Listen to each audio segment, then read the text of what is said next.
Some viewers may find the following video disturbing. Viewer discretion is advised. Right after Clarence Hughes would abduct and kidnap Michael Hughes from his school in 1994, police and FBI would do everything in their power to locate Michael Hughes. They would begin putting Tanya Hughes information and Michael Hughes information all over the news in an effort trying to find him. They would do their information on Tanya Hughes and find out that before getting married, her name was Tanya Tadlock, which is the name that the co-workers that she worked with at the Gentlemen's Club would go around trying to find out who she was and trying to locate her mother. But that would also be a dead end, because when they contacted the woman to let them know that her daughter had passed away, she would inform them that her daughter had been passed away since she was 18 months old. And around Tanya's passing, it would seem that someone would try to cash in on Tanya Hughes' life insurance policy. But the Social Security number that would be punched in instead of it being Clarence Hughes would be the Social Security number for Franklin Delano Floyd. And when investigators looked up Franklin Delano Floyd, they realized that he had quite the colorful record. Not just with kidnapping and assault, but also sexual assault with multiple women, one of which was as old as 4 years old, and was a registered sex offender and a pedophile. And while they were trying to find Michael, the media was still putting out information about Tanya and Michael's whereabouts. And finally, the FBI would get a call from a very unlikely source. The call would come from a woman in Georgia by the name of Jenny Fisher, and she would say that she recognized the woman in the photo, but she did not know her as Tanya Hughes or Tanya Tadlock. Jenny would also tell the FBI that she knew her as Sharon Marshall, and would say that she first met Sharon at a student council camp when they were in high school in 1984, and would say that they both attended at Forest Park High School back in 1984. Fisher would tell the FBI that when she went in high school, Sharon lived in a home with her father, and would also tell Fisher that at that time that she only lived with her father and her mother had actually been ran over by a train when she was a little girl. The FBI would also share information with Jenny Fisher about what they knew so far about Sharon and her son, and would also share information about her husband. And this is where Jenny Fisher would give them an information they really was not expecting.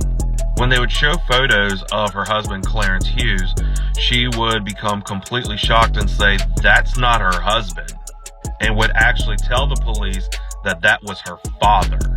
And that was her father when she knew Sharon back in 1984. And the story that Jenny would tell the authorities was very shocking indeed. She would say that when she first met Sharon Marshall, she was introduced to her father, Clarence Hughes, which at the time was going under the name Warren Marshall. And aside from them having a very questionable relationship, he was just a very weird, strange man. And would even say that on first meeting her and her family, he would actually ask her father for a loan, to which Jenny Fisher's father was like, no. Fisher would also say that Sharon Marshall was a very smart lady and her dream was always to go to college at Georgia Tech, and would say that Sharon would actually get accepted to Georgia Tech and everyone congratulate her, and her father Warren was no different and would actually put an ad in the paper congratulating his daughter on her acceptance to Georgia Tech.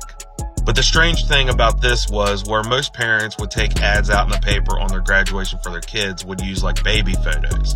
But Warren Marshall would use a very sexualized picture like this for his daughter. And they thought that was very strange for a father to do for their daughter. But Jenny Fisher would also share a story in a time that she had stayed the night with Warren Marshall and Sharon Marshall. And it is a story that was very disturbing. She would say on one night, Sharon Marshall would actually invite Jenny Fisher over to stay the night, and her mom would say that her father was out for work, so she allowed it, being that her father did not like Warren Marshall. Jenny would say that she would go over to Sharon's house and the girls would go into her bedroom and begin looking at different clothes and just doing normal things that teenage girls do.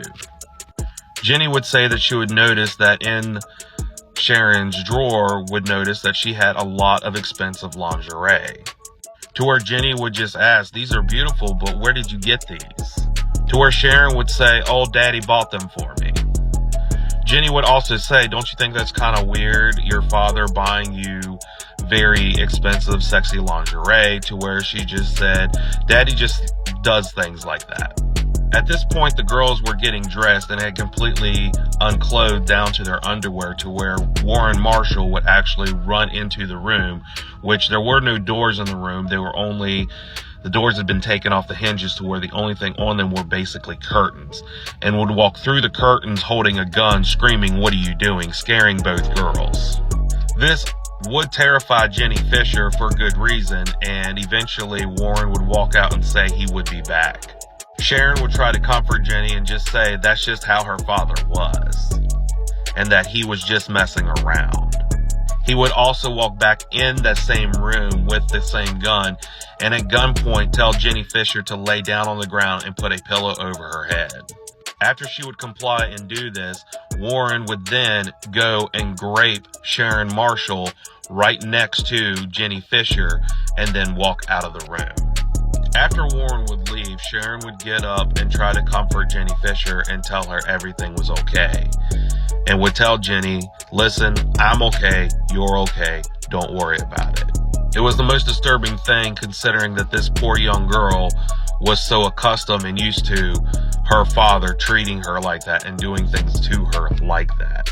But by 1986, Sharon had gotten accepted to the Georgia Tech and was doing plans to go to college there. But she would mysteriously become pregnant. Fisher would tell authorities that she remembers how upset Sharon was when she said that she was pregnant, and would say that her and her father were moving to Arizona and that her father was not letting her keep the baby and was going to put it up for adoption. With the grape and just how Warren was, Fisher would tell authorities that throughout the time that they were in high school, Sharon had always acted very strange when it came to her father, and that her father was very strict and would not let her go anywheres without him, and would say that even her friends were not even allowed to call the house, and that only Sharon could actually call the house. But if Warren were to come in the house, she would have to rush off the phone. And considering what Fisher saw when she stayed the night at their house, it's probably for a good reason why she was like that. And that would be the last that Jenny Fisher ever heard of her best friend, but they did not exactly go to Arizona. But instead, after Sharon would have the child and put it up for adoption, her and Warren would actually go to Tampa, Florida. And while they were living there, Sharon would actually start working at a gentleman's club called Venus. And this particular club that Sharon would be working at was a very, very prominent club where a lot of famous people and athletes would attend, and all the girls would wear very expensive lingerie. Co-workers would say that Sharon was very popular because she had a certain innocence about her that would attract more crowds into the club. But they would find it to be very strange because a lot of times that she was working, her father would actually come into the club not only to just kind of hang around, but watch her perform.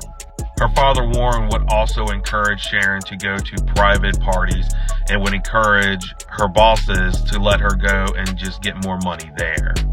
But the most disturbing thing that the co-workers would find out is as Sharon would go to these private parties, her father would actually encourage her to sell certain favors to clients that wasn't just dancing.